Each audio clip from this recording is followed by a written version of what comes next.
Hey everyone, Reaper here again with another video. This time, I don't know, this video might be a bit more somber than my usual somber videos. Wanted to talk a little bit about how has the coronavirus affected the way you collect. I think there's a lot of obvious answers to that, but I just wanted to talk a little bit about, what are some of the things that are going on in the near future for you because of this pandemic that has swept across the world, as what a pandemic means. So what do you think? What are some of the things that, how has it impacted you? For me, it really hasn't done a whole lot. I know some of you collect certain things, different things than I do, where you're always at the comic shop every Wednesday picking up new books or what have you. I used to go to my comic book shop like maybe every 2 weeks, just to pick up a couple things here and there. So it really hasn't impacted me that much now that here in New Jersey, the comic book stores or non-essential businesses have been closed.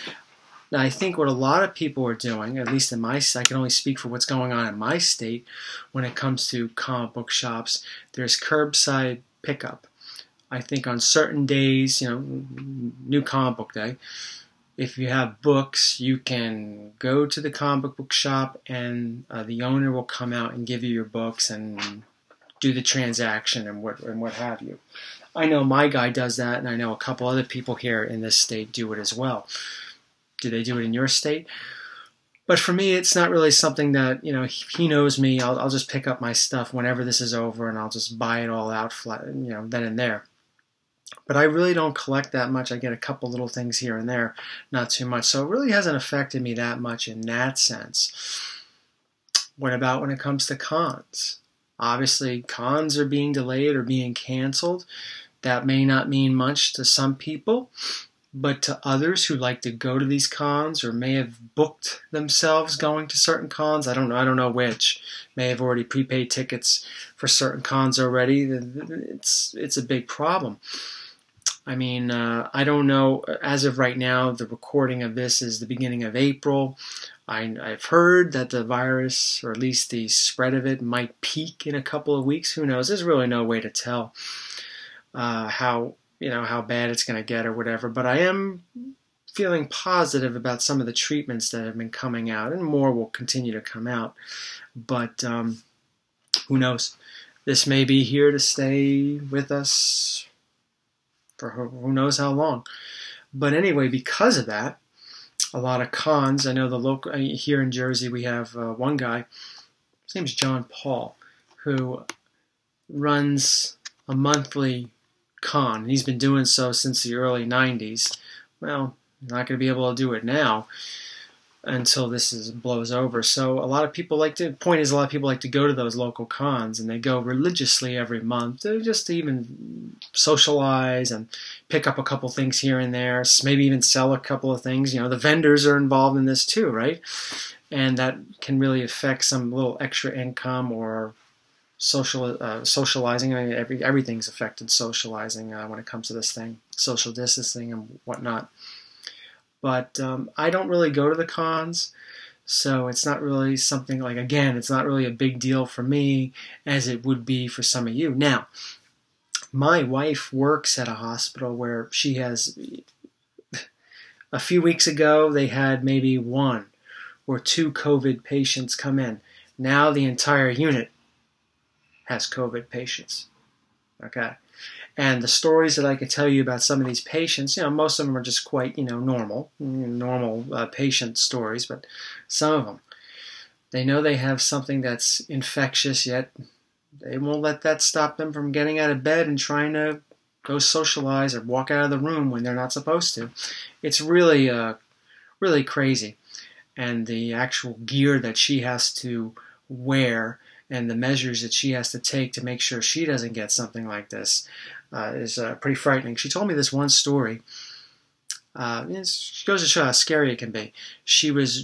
A patient came in. They suspected that maybe she had COVID, so, there's still testing for it. But anyway, my wife is in full gear. She had to take off a dressing, a gauze. And usually she says the gauze is moisturized so they can remove it nice and carefully and so forth. But that wasn't the case this time.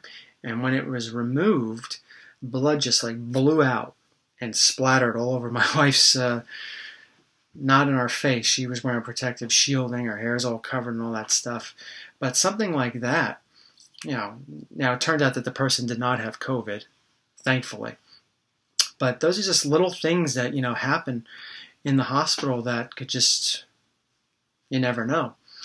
But, so it's pretty severe. I know a lot of people say, well, it's not something severe. No, I think it's pretty severe. I certainly wouldn't want to get it. I certainly wouldn't want my wife to get it or anybody else. But, yeah, it's something that seems to be changing our way of life. And with that, some of the hobbies that we have in particular, for this video, for this channel, comic books and gaming and all that stuff. I don't know. I don't think GameStop's open. I know Best Buy is doing again, the carry-out sort of thing, where if you pre-purchased something, pre-ordered something, purchased it, whatever, an associate will come out and give you your item, and you can pay for it, or if you already advanced, pay for it, pre-ordered it, whatever. That's how it works. So that's how some businesses are trying to stay somewhat afloat during all this. And I imagine a lot of comic book stores and other comic book related things are taking a hit.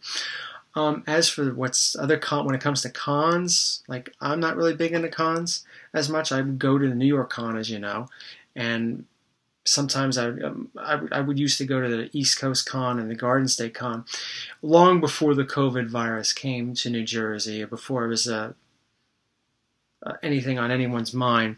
I decided I was not going to the East Coast Con again because I've been usually disappointed with that con, and the tickets are pricey, and I'm like, for what? Why is this so expensive? Why is this almost $50 to go to an East Coast Con? Jeez, that's the price of the New York Con. So that's why I decided I wasn't going to go anyway. I assume it was canceled. I don't even know. I'm not even keeping track of it. But one of the things I would have liked to have gone to was the Garden State Con, which happens in July, and a video game con. I think it's called Too Many Games in Pennsylvania. I would have loved to have gone to that, but I don't think they're happening. And that's fine, because you really should put your safety over your hobbies. I know sometimes people have trouble doing that. I gotta get a comic book, or I gotta get this, I gotta go that, I'm gonna risk it. And that's kind of stupid. Largely, for the obvious reason of your own health, but yet you could be carrying it and passing it on to somebody else in your family or others. I just think that's completely selfish. So as for what they should do, look, I'm not a business person. I don't, I understand businesses are taking quite a hit because of this. But, how could you prepare for something like this? We haven't had a pandemic like this in a while, or at least to this magnitude, right? But as for the New York Con, people like to go to the Heroes Con. That was a great con. I don't know. Maybe they should be canceled. When I go to the New York Con, whether it's Thursday or Saturday, people are just literally on top of you. This virus, I don't think, is going to be officially gone. I think that maybe some of these cons should be canceled for a year, because I do believe within a year we'll have a vaccine that could better help people get over something like this. And within another year of study, there'll be better treatments out there that could help people survive, because we need time for a lot of this stuff. So it might just be a good idea to cancel those cons and just start fresh again next year. But then again, though, like I said, I'm not a business person. I understand people's businesses are greatly affected by this and are in trouble, and I totally sympathize with you. But that was really the purpose of this video, to talk a little bit about this. What's it mean for me? What does it mean for you? How is it affecting everybody? This is affecting people in more ways than one. And hobbies like comic collecting, game collecting, and other things certainly is one of them. As I close, social distancing. I'm not the type of person that really needs to have contact with other people. I'm more of an introvert, Okay, so I generate my own energy. I don't get energy from talking to other people. I find it absolutely draining talking to people at times, especially when they go on and on and on. Sort of like what I'm doing in these videos. But when it comes to one-on-one conversations, the point I'm trying to make is it's not really something that's affecting me in that as much as maybe it's affecting some of you who really like to socialize, who really like to go out to cons or like to go out to restaurants every Saturday night with your friends or with your loved ones or whatever. I mean, it's like I said at the beginning of the video, it's really changing the way we handle things or look at things, and it's going to be hard to quickly forget this when things become normal, whenever that is. So best thing I can say is just let me know how you're handling it, if it's even bothering you to begin with, in the comments, and just be safe. Take care, everyone.